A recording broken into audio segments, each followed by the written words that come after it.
it's really important when you are to be agile. So building for now, but with the scalability and flexibility for tomorrow, is be really brutally honest with where you are in the maturity curve for the team you're trying to impact, the company you're at, the budget you have. Because I've talked about learning by failure. And I'd like to say it happened once and I learned my lesson, but it's happened way more than that, is getting too ahead of your skis on the vision of what a tool could do for your team or your Mm. company, and getting so excited about that. You implement it, you have all the best intentions, and the reality is the users of that solution are not ready for it.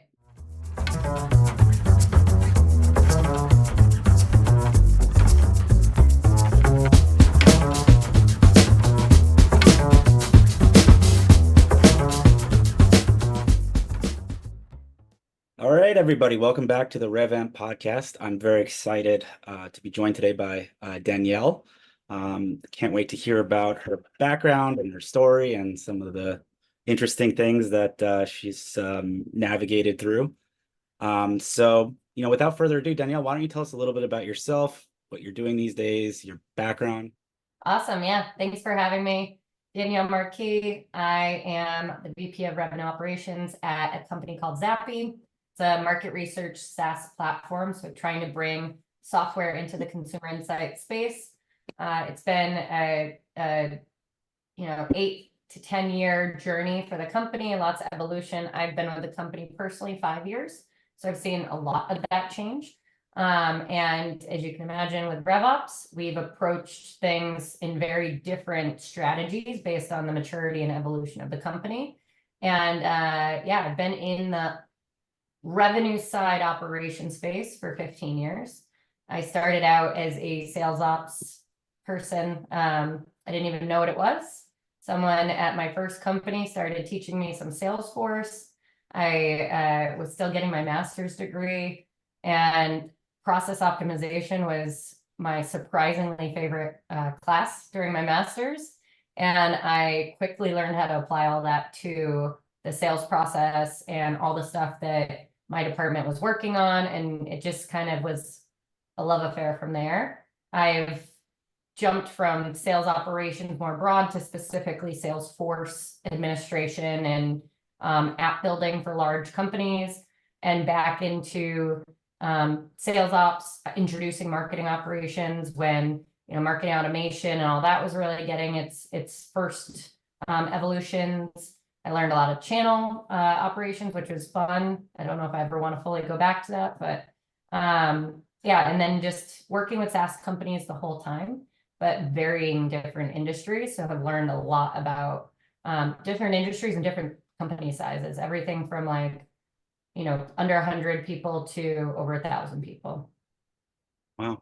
Yeah, so that's a pretty, diverse set of experiences, but I think it really sets up kind of the conversation pretty well. So, one of the things that I've talked to a lot of folks about, and it's just something I think I've observed, I think we've all observed, is we've gone through these rapid breakneck changes over the last, let's say, 5 years, right? First, it was COVID and the world shut down, and it's like, okay, everything's different now. Everything's going to go out of business. That didn't happen. Then, the money bazooka was, aimed at the economy, and, we had SaaS companies that were really kind of benefiting from that growth at all costs. Huge, budgets were never a problem. And then, at some point, that dried up and we kind of went right back the other direction. And so I think a lot of us the ground beneath us doesn't feel all that stable. And it's pretty clear to me that, we've seen a bunch of companies wash out. And I think a lot of that, not all of it, but a lot of it was, I don't think they were really considering that things change and that it's not just a blip, and that, whatever strategy you've built, you can't wait until next quarter to reassess. You have to have some level of being agile to changes. So I guess my first question is, how has it seemed from where you stand, the last few years? Is has the change impacted the things you do and your strategies and the challenges there? Like to say no, very much so. Everything you hit on, right? So when I got here, the whole company strategy was very different. I knew the North Star vision. So I knew I joined the company knowing what we wanted to be, at least to the degree 5 years ago, we had a vision around, right? And then every year or two, that vision shifts a little bit, ideally not 180 from your where you started. But with that, I've really tried to focus on a balance of what do we need to get business done right now, but also how do I build it in a way we can scale into where we want to be. So I never want to, take a problem and solution it for that exact problem. I always try to do a pre-mortem on every single solution we're putting out. Like, what can we try to think about before someone asks a question about it, or before someone comes into our Slack channel and is like, this didn't work. And then also knowing that it could take, less than a year, or it could take 2 years to get to our end vision. So you also can't really guardrail your solution for that end vision, right? That's a lot of conversations I have with my stakeholders internally and my own team. It's like that balance between building for the scalability of the future without actually shooting yourself in the foot for right now.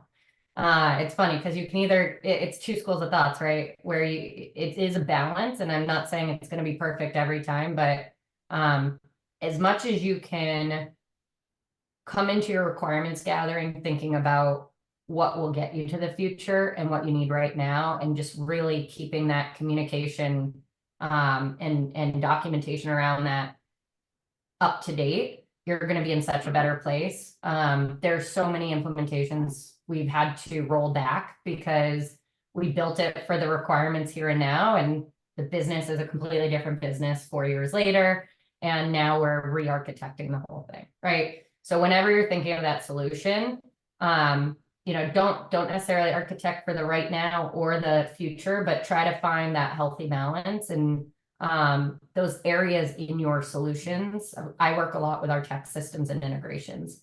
I have a lot of dependencies on our product team to put certain things in place before we're ready to speak with that data. So we might put a lot of the fields in place and make sure our architecture is set up for when they're ready to be passing us data or ingesting data from us, but we don't put the validation rules in place on our side, because that way reps have flexibility and don't get stuck by something that's kind of partly built. So that's kind of an example of how we might do that. Yeah. How much do you like in your planning? I mean, I don't know about how it was like before, but in the new world, but where we've kind of rocked back and forth. How much of your planning is assume considering like the most catastrophic outcome, like what is our exit hatch? Does that have to be considered basically in all projects? It's a great question. I think you should always have a rollback plan, or how do you unblock this quickly? I anticipate that nothing's going to be perfect, to be honest. That could be a glass half full, or glass empty, half empty, I guess. But yeah, I just anticipate that there's going to be something we haven't thought of, and getting ahead of that and building in for that flexibility and having a way to roll back portions at a time for the whole thing is going to help you immensely while you need to troubleshoot or build in something you didn't think about. You're going to miss requirements. It's just, don't beat yourself up. I think that's the other thing. I coach my team a lot on that, is like, they'll feel really bummed if, as soon as it's something they worked on for 2 months goes live and a rep in the first week comes back and is like, hey, I tried to do this. It didn't function the way you told me it was going to work. It's like, crap, we didn't think of that use case. We did so much discovery, so much QA and UAT, and you found the use case we didn't plan for. Cool. Silver lining is, great, we are aware of it now. No one else needs to run into it, and we can fix it. And I think planning for that. So when it comes into how we look at our roadmap, I'm anticipating, because the other thing on especially revenue operations, depending on how broad your revenue operations group is. So some people will have revenue operations or go-to-market operations, and it's really just sales ops rebranded. We are truly across the go-to-market teams and stack. So our team supports sales, customer success, marketing, support. We have some special operations teams just for like the market research and solution survey side of things. We also are really closely knit with our product team, right? So we have a lot of unknown dependencies and things we know we need to plan in for, but might not know the details when we're building our roadmap at the beginning of the year.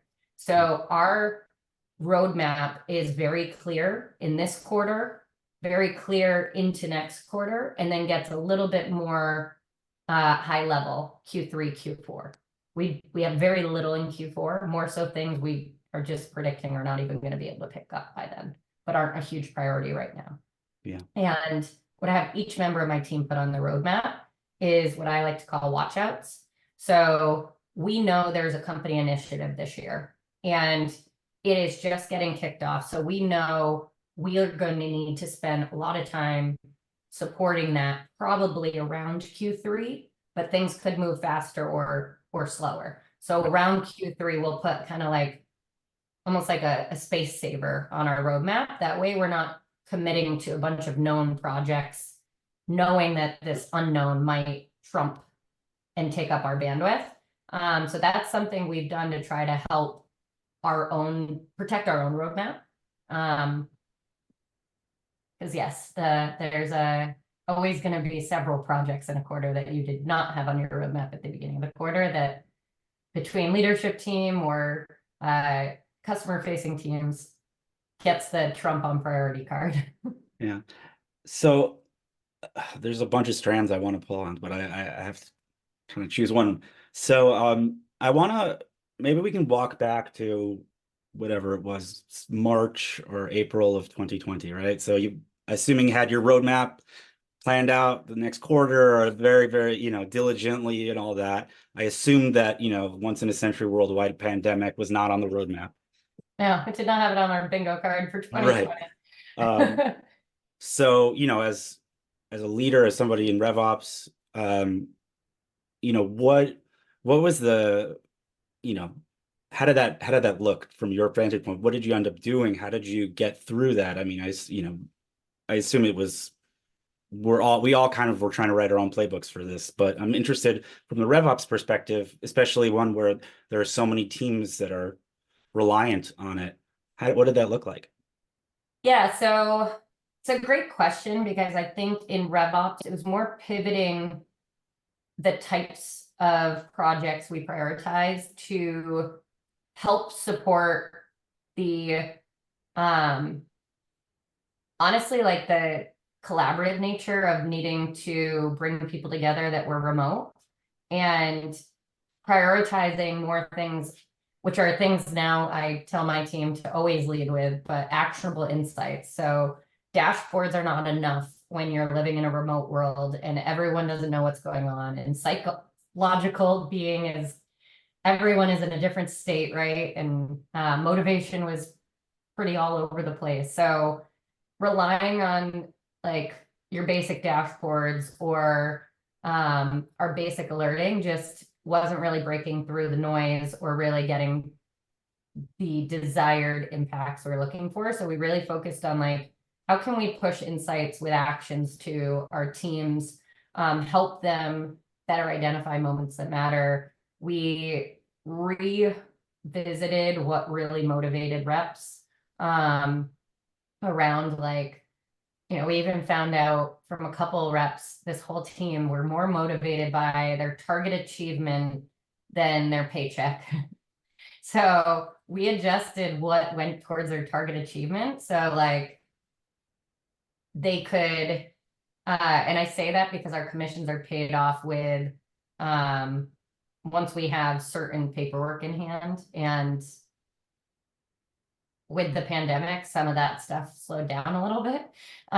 So what we did was just adjusted like what went into target achievement versus like the commissions we kind of separated. Obviously target achievement drives commissions, but that helped remotivate that team a little bit more by making more of a competition. But it was just finding like what was motivating each team that they'd want to engage back with the company and whatnot when there's obviously so many different distractions. I think that's the biggest thing with COVID from a RevOps perspective. It was like, how do you keep people motivated, focused on the activities that will actually drive the better outcomes? The other thing that benefited us is we weren't one of the companies that really struggled. We predicted for it, to be honest. We went into that summer when we were like, oh crap, we're not going back to the office, are we? This is a like buckle in and wait it out type of scenario. We are also going to expect targets to stop getting achieved at these points, and we actually didn't see as big of a hit. So some of the larger adjustments we didn't actually have to fully make. It was really about how do you adjust to the more remote world and aligning communication, strategy, focus, and motivation. Yeah. So were you all fully in office prior to Yeah, we were out of hub offices, so like Boston, London, South Africa, and we had a hub office in Portland and Chicago. So with COVID, we shut Chicago and Portland satellite offices, which had like 15 people in each of those. And everyone just went fully remote. We kept Boston and London and South Africa, but any satellite offices. And then we started hiring remote. We were like, okay, well, now that we're in this remote world, let's expand the talent pool and not concentrate so much on location. What's funny is now we're in 2024 and it's okay, we're back focusing on location because we want to try to get back into offices and travel and expense. Once COVID lifted a bit, travel got out of control. And I think people are like, well, we didn't really spend money for 2 years. So Yeah. those expense policies really need some dust to blow off of them. Yeah. And I think we're all just craving human interaction Yeah. in some way. Yeah, I mean, it's interesting because the company I was at when all this started was not optimized for remote in the least. I mean, it was, they went from no infrastructure for remote one day to like figuring it out. And it was very hard. But I think there were other companies that were able to, roll with the punches a lot better. We were somewhere in the middle. I mean, there's definitely a good chunk of folks that were very used to coming into the office. They had nothing at home to really like end their laptop. And then they had kids or dogs crawling on them while they sat at, the couch or the kitchen table or on the bed or whatnot. I think it was more like, so I came from a company where I had to be more remote. So like I had a setup at home. So it was more like, oh crap, I'm actually going to use my home office for the first time. Right. But yeah, we were a little bit in the middle. I think our, overall company operations really adjusted well. Like our tech ops and worked with finance to get home office budgets approved. We really were diligent about encouraging people to, make yourself feel comfortable, because we know if you're comfortable in your workspace, you're ideally a more dedicated worker, right? All the nice psychological cases on that. The other thing that I think we did really, really well, and it isn't RevOps specific, it's more company operational, is, and it's part of our culture too. We just have a very people first, like mental health first culture. And we made it more transparent than a negative thing. So we have a all hands now that came out of COVID. So every Friday we still have a company-wide 30-minute touch base. Each quarter it's an hour town hall of like the quarter performance, any other big initiative shifts or updates. And we keep that up. We have a little resident DJ. Occasionally I pop in there, DJ Nello. And it will just be like the first 5 minutes, whatever that person's feeling for vibey music, get people all just excited. We hear from the CEO, we hear from some guest speakers. And during COVID, in the hardest parts of COVID, we'd have people speak out about their home, like what's working well and what's not working well, and just help other people feel like you're not alone. I think that was a really positive thing, honestly, for for productivity and keeping people motivated a little bit more as well. Yeah, it's those intangible, is the things that aren't a line item or a software you buy, right? That people forget that they have to think about the whole person, not Yeah. just their productivity metrics. Yep. And we have our people team is awesome. Like they really prioritize a lot of their investment around that space. And like we have a Slack app called Spill. Like I should probably know that more. I haven't had to use it anyway. So but it's like you can, type into it and talk to a therapist if you want, or just like type a problem you're having, or so during COVID, that was like they invested even more heavily in the more advanced version of it.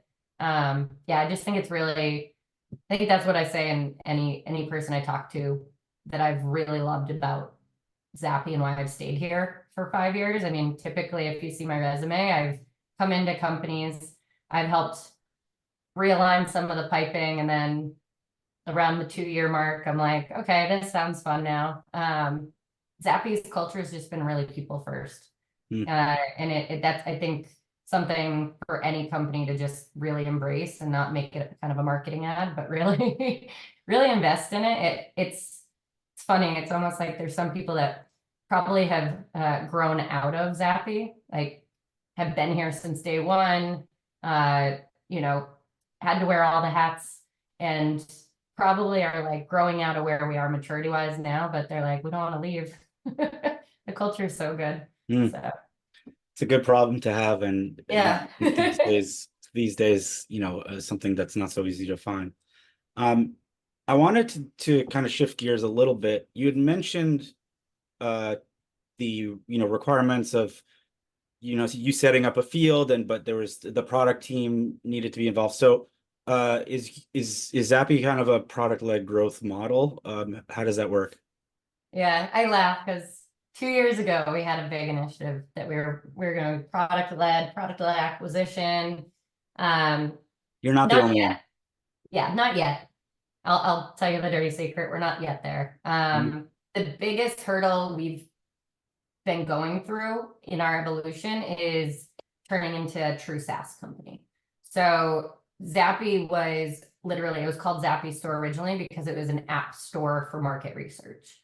You'd come just like an Apple App Store and you'd find a methodology you wanted to test your product against and work with us to get the surveys out and back. Then we developed our own solutions and methodologies and built out our, base software platform. Market research itself is really used to working through agencies, really white glove service, longer cycles to get insights back, from product innovation all the way to ad optimization. So we've been really trying to turn into a SaaS company, which I think when you're product led, you kind of have to nail the self-serve SaaS piece of it before you can really go product led acquisition. Mhm. So that's where our current company focus is really hunkered down, but we keep the fact that we know we want to be that in the back of our minds with everything we're developing. So we build a lot in Salesforce right now because our main purchasing journey is sales led.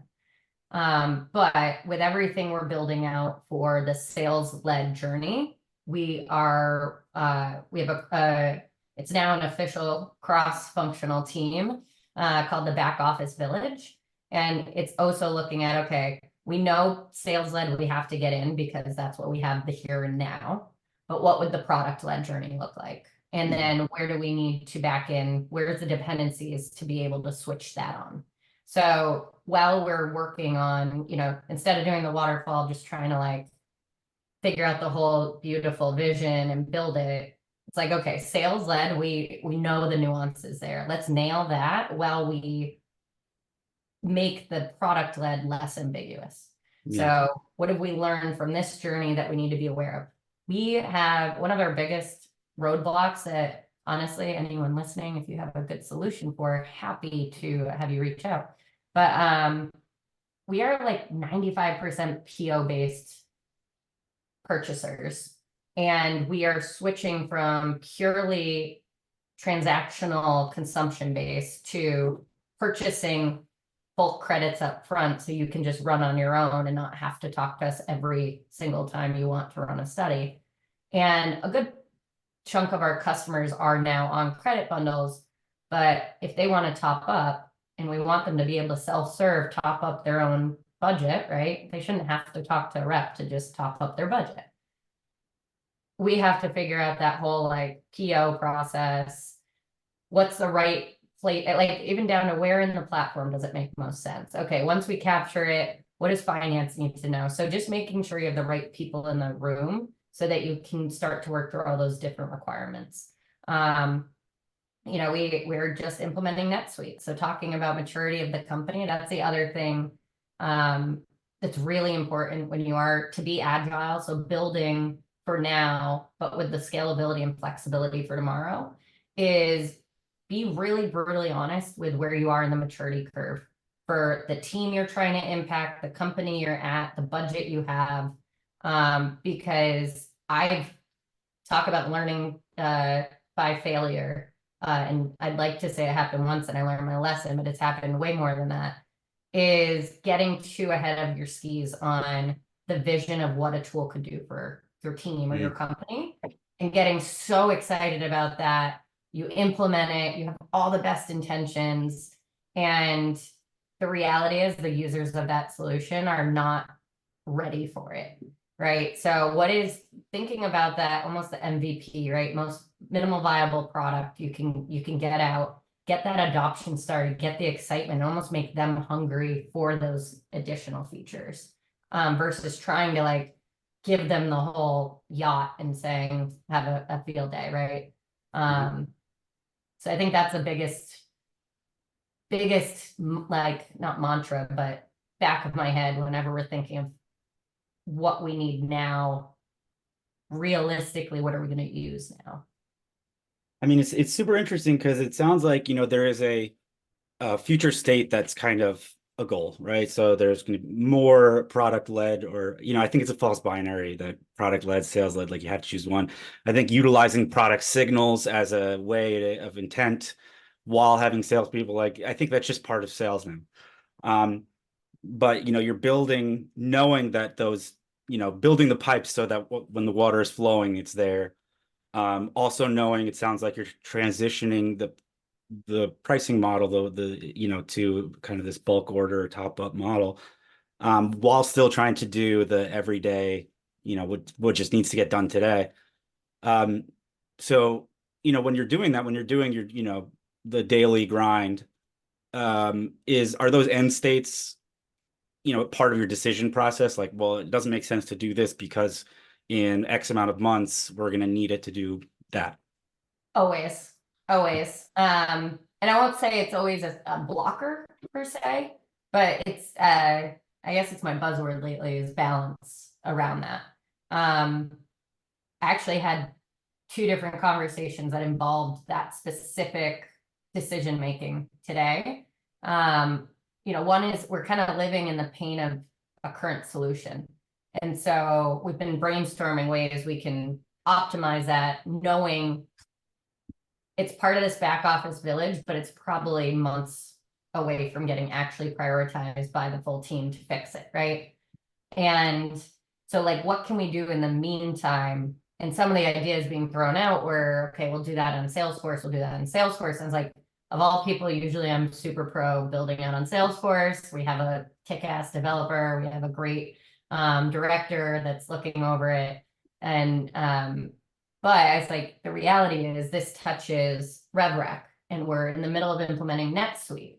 So if we point it towards Salesforce, because right now everything goes to Salesforce. Our Salesforce is our general ledger RevRec source of truth right now. So NetSuite ideally will be the RevRec source of truth in the next couple months.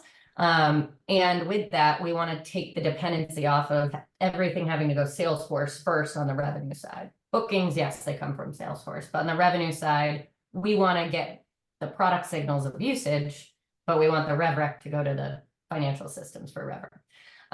And with that, is like, normally I'd be so pro Salesforce and very bullish that we can make it happen. But It's actually something where we're going to be adding tech debt to something we're already trying to roll back.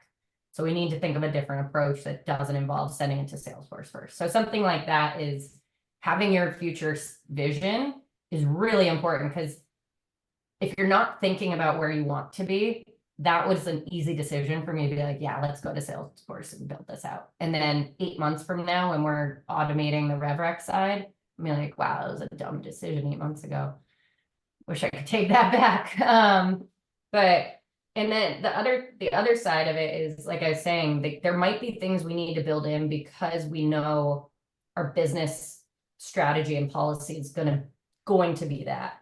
And if you haven't encountered this yet, anyone listening, please keep this in mind. Behavior change is the hardest part of anything you will build or roll out. It is not the tech build. It is not the rule you write down on a process doc. It is the people that have to actually change what they're doing and how they're thinking around that technology. So anything you can do incrementally to help bring them along that change journey as you're changing the process or the tech will only help the change management go smoother, because it won't feel like a big bang. And now all of a sudden I was like jogging along and hit literally a brick wall, right? And maybe it's a little maze they're going through first. And now they've gotten that path down and they know to watch out for certain things. That was a terrible analogy, but I think I think there's so much more to cover in this conversation, but we're actually coming here to the end. So there's a lot to digest there for everybody, I think, me included. But before we say goodbye, why don't you tell the folks a little bit where they can learn more about you, maybe consume some of the content you're writing, if you're writing any, or where they could follow you out on the social networks. Yeah, so Danielle Marquis on LinkedIn. I have a very bright, my marketing team will be happy if I remember the colors. I believe it's mango and guava background. So it's the brightest LinkedIn profile pic you'll find under Danielle Marquis. And that's where I share different areas. I'm going to show up at events. I'm at RevOps Alliance in March, and I have a bunch of videos up there. I probably should be writing more, so thank you for that little push. I try. But yeah. Well, Danielle, thank you so much, and really appreciate it. Awesome. Thanks so much. Bye-bye.